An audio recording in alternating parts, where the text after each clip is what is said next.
This is going to be a fun one.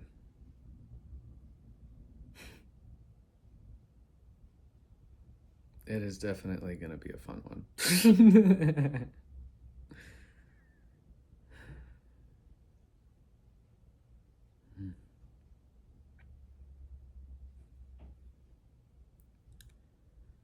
Part of my art form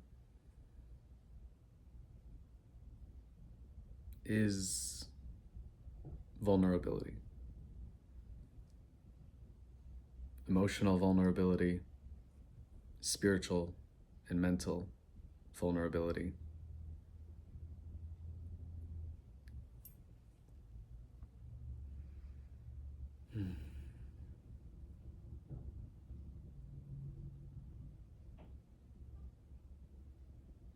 And vulnerability of how I choose to see reality.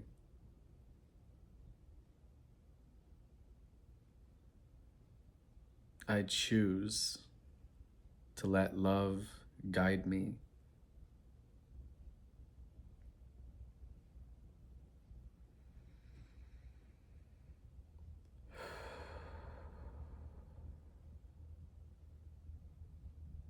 Love guides my words. Love guides my transmissions. Love guides my beliefs.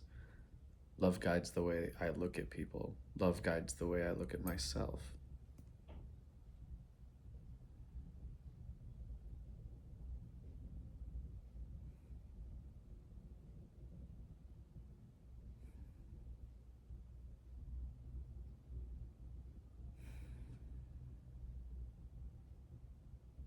But the process of embodying that and living that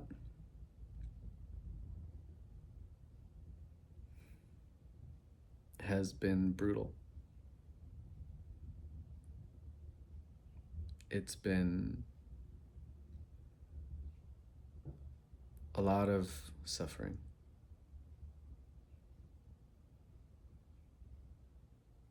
And I didn't have to go as deep as I went.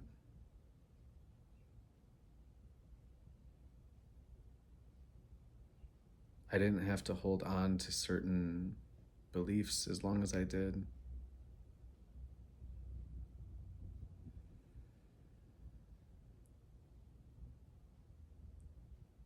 But I really wanted to understand suffering and pain and trauma. And I wanted to understand what it feels like in the body to heal it.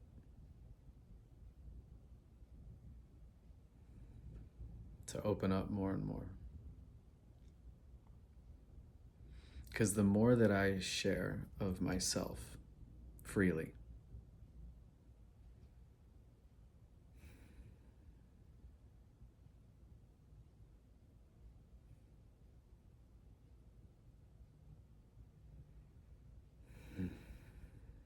the more I can feel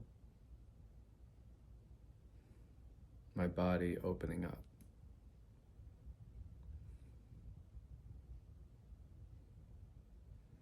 Because I have experienced hell and I have experienced heaven on earth.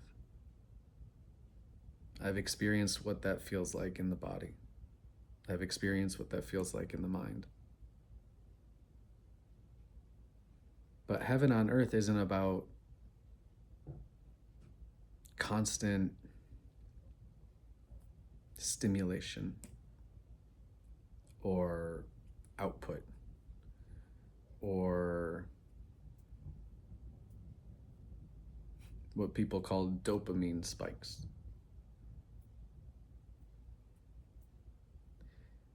It's about having a deep trust and felt sense of safety in reality. That you're allowed to be who you are.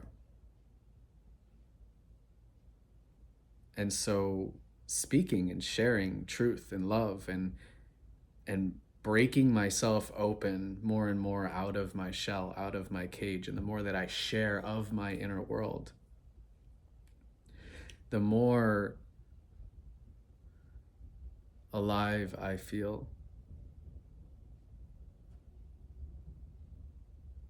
the more I feel like I'm honoring the love that I've experienced, honoring the love that I know is coming into my life more and more now,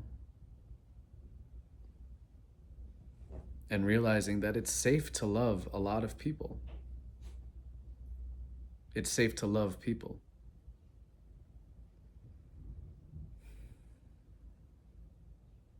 Because when someone's willing to meet you in authenticity and emotional openness and spiritual openness, which is very important. And to me, that's about the expansiveness of what you're willing to consider, of what you're willing to feel, of what you're willing to open up to. A lot of people are scared of the true nature of reality. They're scared of being consciousness. They're scared of being formless awareness, having a temporary experience of form. But that's about as accurately as you can describe reality. It's not actually a mystery when we let our hearts open up to it, when we open our minds to it. Because a part of us knows that it's truth. Because we already are that truth. The truth already lives in us. And if you just take away the mind for a minute, take away the story of who you think you are, take away the story of the world, and just be here in this moment. What is actually true right now? What's actually true is I'm sitting in a room. There's a dog on the couch. I have a camera in front of me. And I'm speaking to whoever wants to listen, whoever wants to remember truth with me. That's what my channels are. That's what my social media is.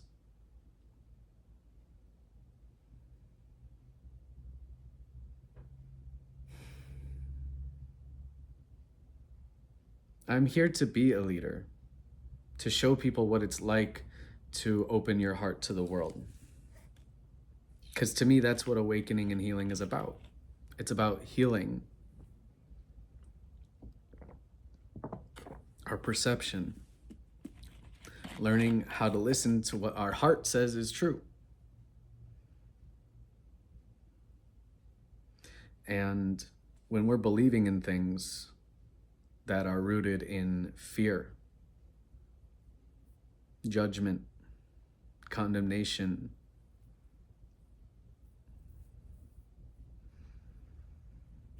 when we are feeling those things,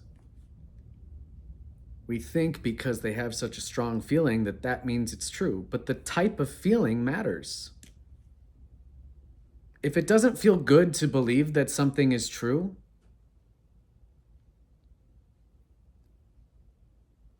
about yourself, about reality, then it's probably not true.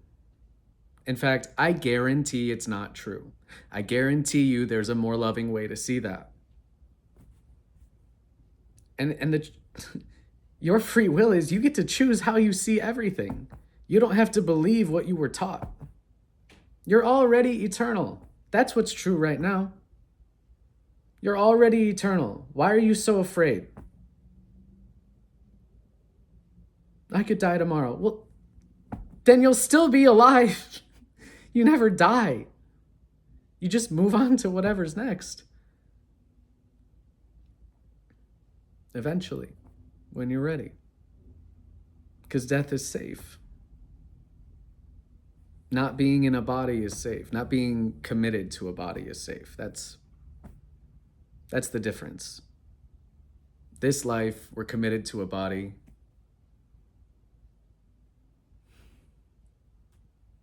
And we're learning how to love that body. And we're learning how to be loving to everyone else. But that's about remembering the love that you already are. It's not about necessarily learning something new. It's about letting go of your distortions, you know? When you think everyone's judging you, because that's how you were taught to think, that's what you were taught to be afraid of, then you'll always think someone's judging you. And then every time that someone actually is judging you, you'll use that as evidence that everyone's always judging you, or that you always need to be afraid of being judged. And I'm tired of that. I don't think any of us need to be afraid of being judged. Because here's the thing, everyone who thinks they're sane out in the world, who hasn't come in touch with their eternal self yet, who hasn't found truth and learned how to discern truth on a deep level yet, they're actually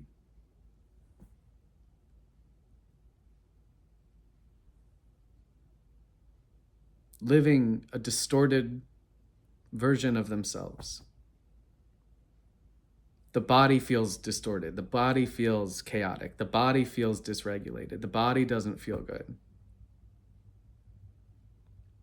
And it's because we're holding on to things that are very painful to us. In relationship to a lot of things, we have a very unhealthy relationship to our material world. We're always trying to label everything as good or bad.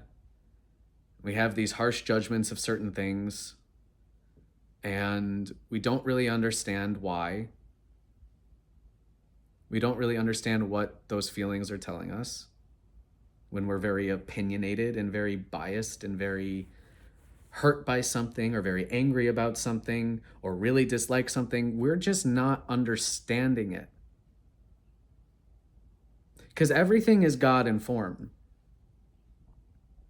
And everything is the formless dreaming into form. And what we dream next for humanity, what we dream next for ourselves, is what's going to happen.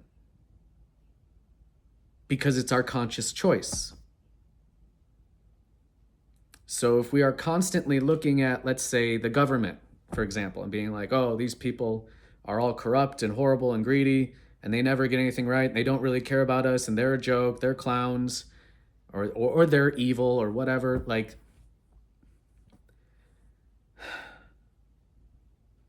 what do you think that's creating? We're literally creating something that we hate.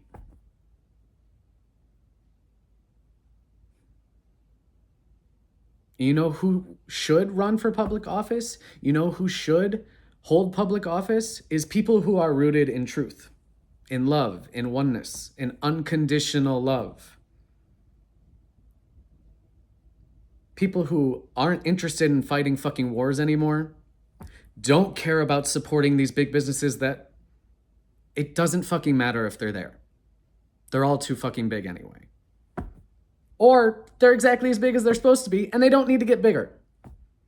Or maybe they can get smaller.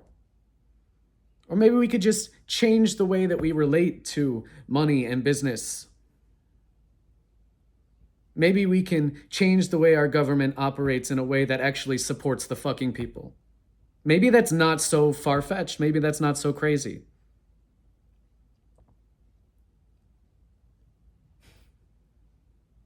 Maybe people shouldn't have to take on massive freaking debt to live in our fucking world. Do you know how many people are living in debt in our world? Don't you understand that the system is so fucking sick because of that? And we don't fucking do anything about it. Because we don't think we can. Well, what if we crash the dollar? Or what if this? Blah, blah, blah. Like, we're already sick. We're so fucking stressed out. This world is so stressed out and disturbed and afraid for the future and always trying to keep up and never having enough. When we have the capability to cover everyone's basic needs with money, which for all intents and purposes is basically just numbers on a fucking screen at this point. All right, it's gone up from like $7 trillion to over $23 trillion in circulation in America in like 25 years or something like that.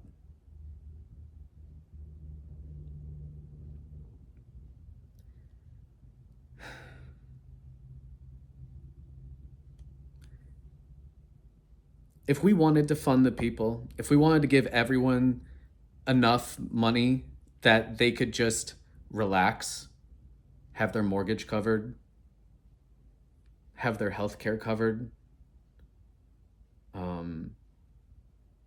shit, that would save the fucking world.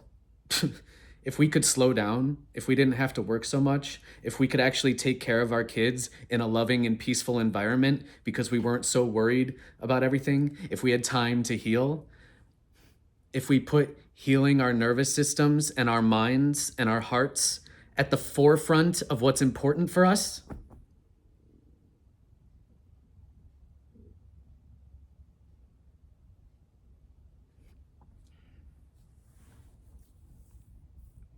and everybody's so concerned with trying to be somebody, instead of just asking their higher self, asking God, teach me how to be my most authentic and loving self, because that's going to be my most fulfilling life. Extra emphasis on the fulfilling life. That's what we all deserve. That's what we're all worthy of. That's what oneness teaches you, of how worthy we all are already. If we wanted to fund the people, we could decide that collectively by next year and have it on every major political person's platform who's running for whatever office they're running for. That we fund the people, that we prioritize healing. That would change the fucking world. That would change the world so quickly if we just decided to do that. To have so many people become coherent and feeling safe within themselves, to learn that reality is safe, that truth is safe, that love is safe, that we are so worthy of goodness just as we are, that our bodies are made of divine intelligence, made of the love that creates universes. And if we actually believed it, we might actually feel like it. But so many people don't have any belief system that's even kind of close to that, even though that's reality. I mean, when I'm speaking this truth, I feel more like my actual real self than if I'm just doing anything else, to be honest.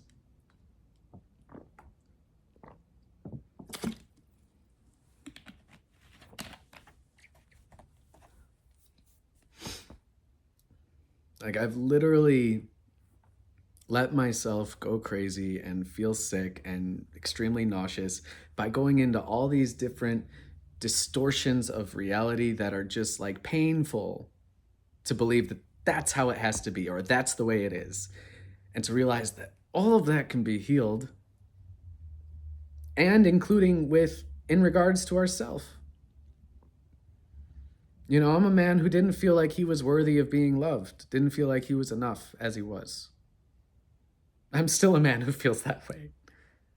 And I've just been facing all of the fucking shadows that go along with it. But it turns out, you know, it's like I needed to do that for a while, but then I needed to have the courage to share it. And that has been something that I've been building up more and more. And the actual process in my body feels like hell because I've had to purge so much fear. I've had to sit with so much fear. I've had to transform so much fear into love by sitting with it, by letting myself feel it, by not being afraid that I'm going to go crazy or do something crazy, that I'm capable of making it through anything. And I did.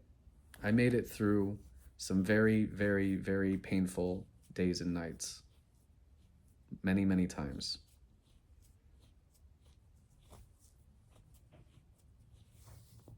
And I'm glad that I did. Because I wouldn't be who I am today if I didn't have that courage, if I didn't do that work. And now I do trust that I have the clarity and the discernment to lead with love, to remind people of love, to speak truth. And a lot of that truth seeking made me realize I really hate performing or trying to prove what I know. I hate it. And I hate arrogance. You know, confidence is great,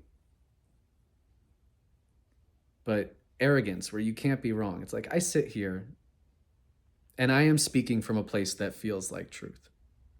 Are there other perspectives that could also be true at the same time? Yeah, absolutely. But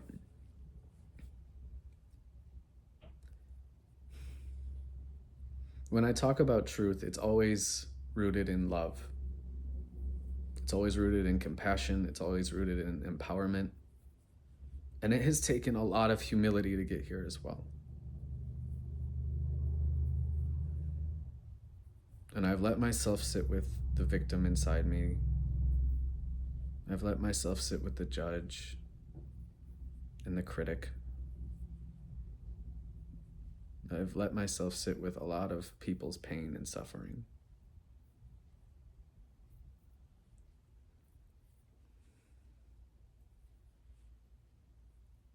And I tried to overpower it at different times. But sometimes, like, I've had to just surrender and find just an even softer place inside me. Like, God's got to have a better way.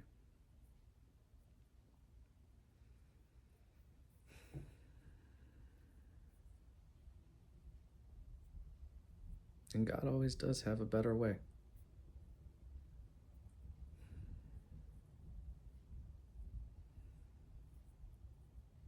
And I've had to be very patient to learn that way.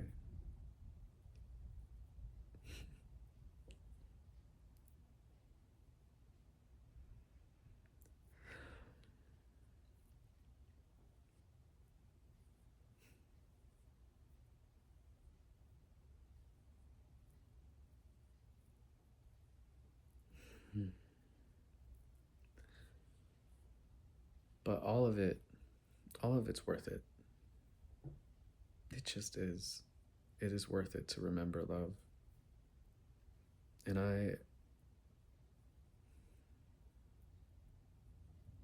I've been working on learning how to let a lot of love into my life. Like a lot. I want a life just filled with love and meaningful work and abundance and joy. And at the same time, being willing to sit with people and honor their pain with them. Because I would not be here still today. I would not be speaking these words if I did not learn to honor my pain. And I have endured a lot of pain. I have persevered through a lot of pain.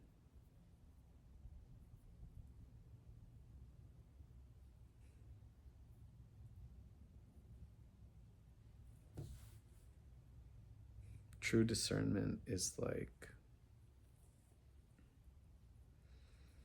it comes with a cost. It does.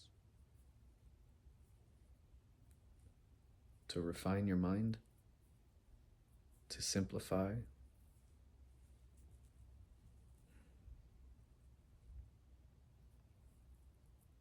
to really come to understand just how loving reality is, just how loving God is.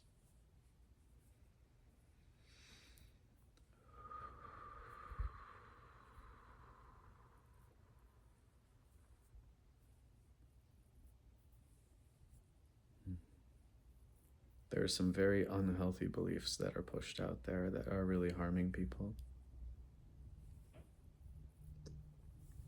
especially about our bodies.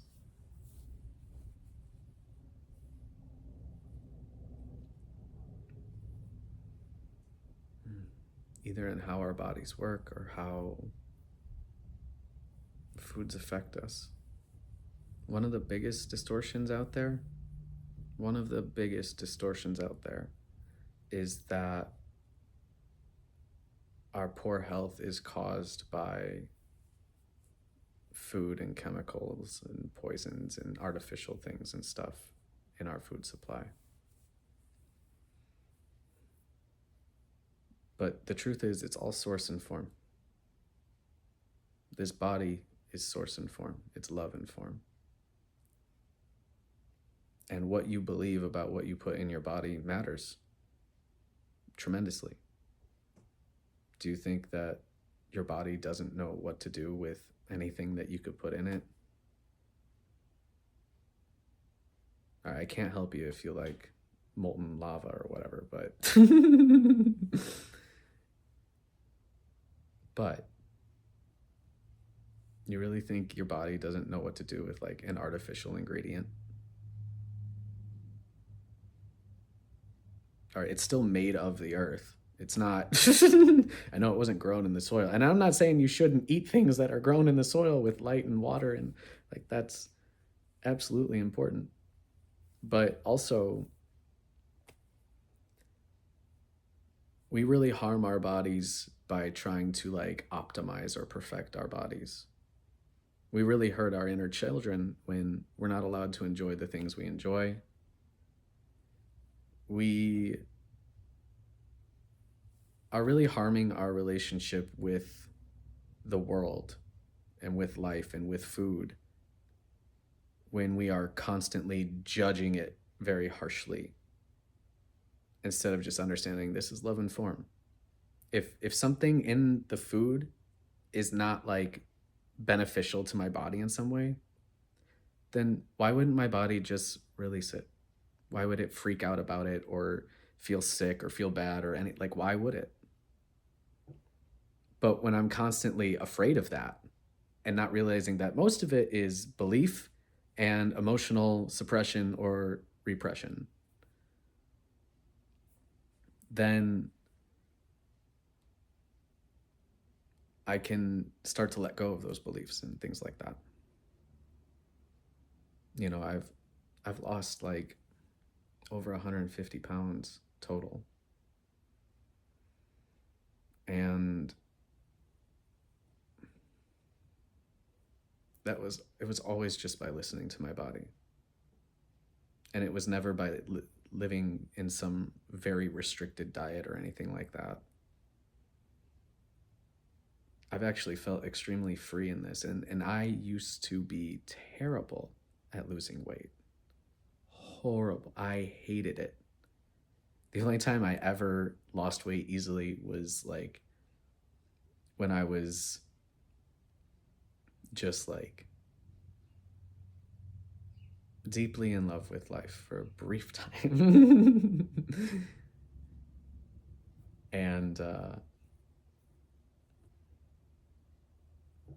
otherwise, a lot of time growing up, I was overweight and didn't know how to lose weight. And, you know, the beliefs that I had about my body that I was raised with by my mother and her mother were very unhealthy. They were very detrimental beliefs about genetics, about metabolism, about it, like having the genes that makes it hard to lose weight. Like, what kind of genes are those? Like, that sounds like just misunderstanding or explaining something when really like we all were comfort eating. We didn't feel emotionally safe. We didn't feel all of that because, you know, as a kid, most people are punished for certain emotions, and then that stays with people for a long time. And then emotions come out in nasty ways when stress is high and stuff like that. Very painful ways, very insulting and disrespectful ways, very hurtful ways.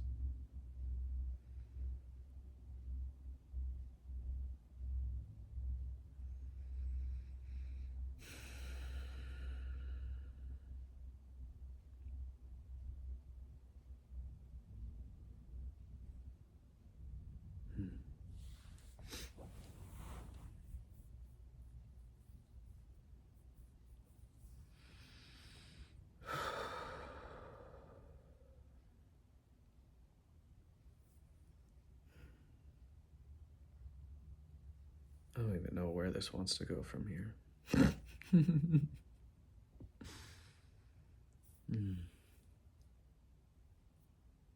have no idea.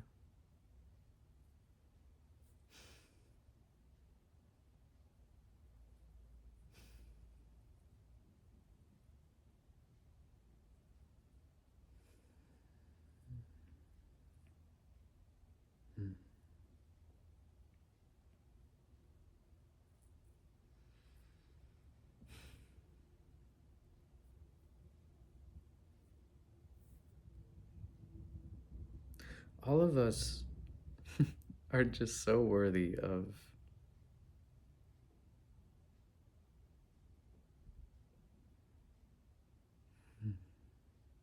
remembering how to love life in a very compassionate and humble and still empowering way. To realize what's actually important to you and what's actually not. And to actually decide for yourself what you believe in and learn to understand your body and how to discern truth so that you can stand in the truth of who you are and be grateful and feel blessed and not be so afraid of how others might perceive you. Because pretty much all judgments are projections. And when we can have compassion to understand why people are afraid or people don't understand or people don't know what to make of you, it's not your job to prove to them who you are. It's your job just to keep being more of yourself. Keep trusting love.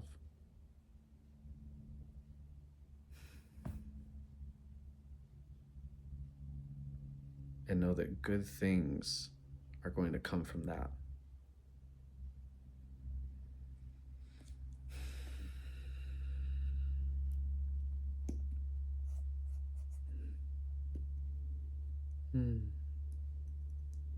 I love you guys.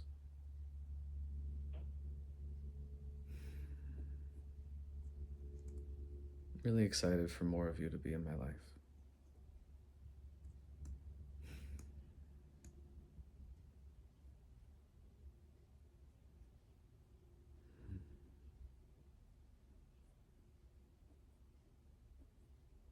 I really, really, really value depth, emotional depth with people.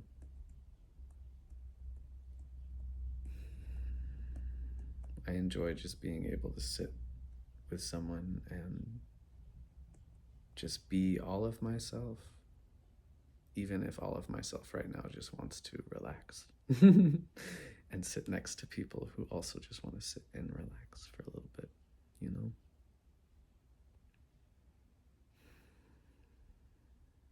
And there doesn't have to be all this tension or anxiety or worry or any of that.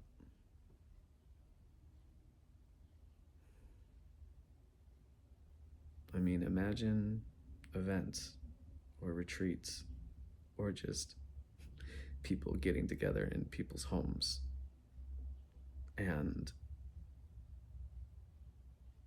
just being with each other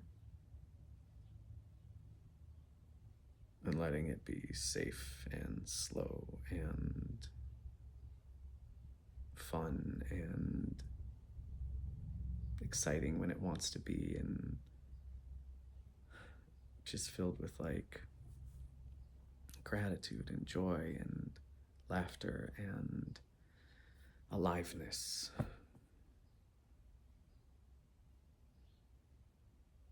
You know?